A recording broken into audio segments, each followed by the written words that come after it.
What will you do if you're the king of an empire, and you rely on the slavery of your people to keep you rich and powerful? But you see your people waking up and starting to show dissent. What would you do if you wanted to stay in power? You would sure hope that they forget about it.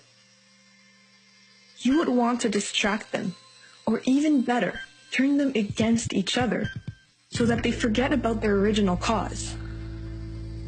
The mainstream media, which we all know is in the business of maintaining the status quo, is doing a great job at doing just that. They are reducing this global transformation that's going on, this beautiful shift in human consciousness, into a petty war between each other. They will continue to create sides for us to choose from. They will keep our minds focused on skin color and uniforms.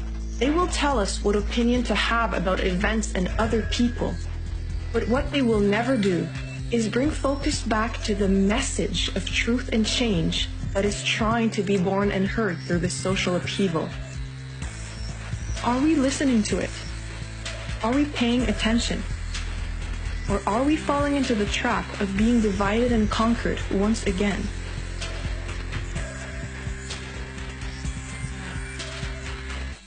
Who are underneath these uniforms?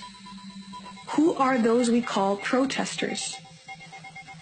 From up close, one may be wearing a shiny badge that supposedly grants them authority over others, while the other may be holding a sign of rebellion against this said authority. But from a higher perspective, it's all the same. We are all human beings.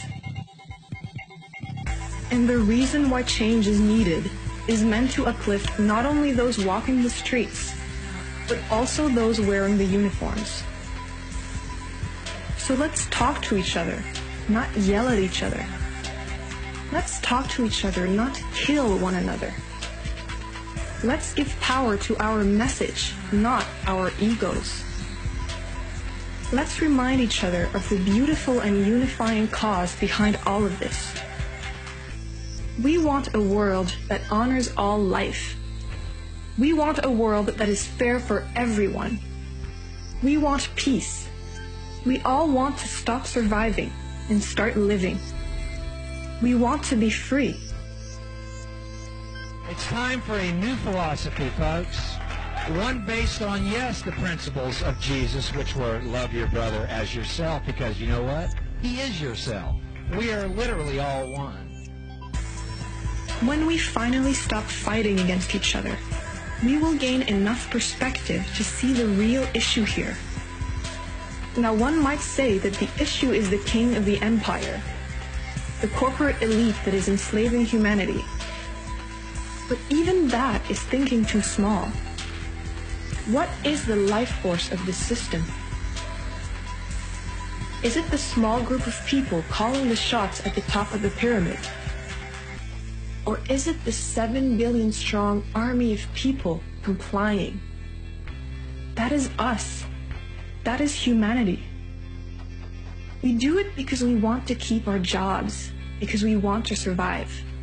But we only have to struggle to survive if we comply with a system that keeps us in isolation and competition.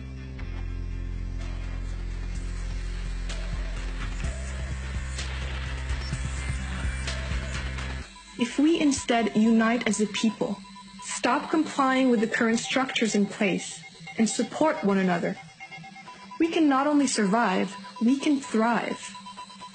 If we focus on solutions and learn about ways to be self-sufficient, we will no longer need to depend on the so-called owners of this world.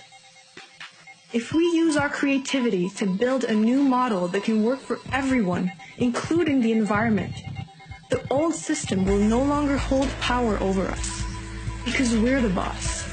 We are the ones who either give it power or let it collapse. We blame society, but we are society. Let's ask ourselves, what world do we want to live in? It's our choice, but it's a choice we gotta make together.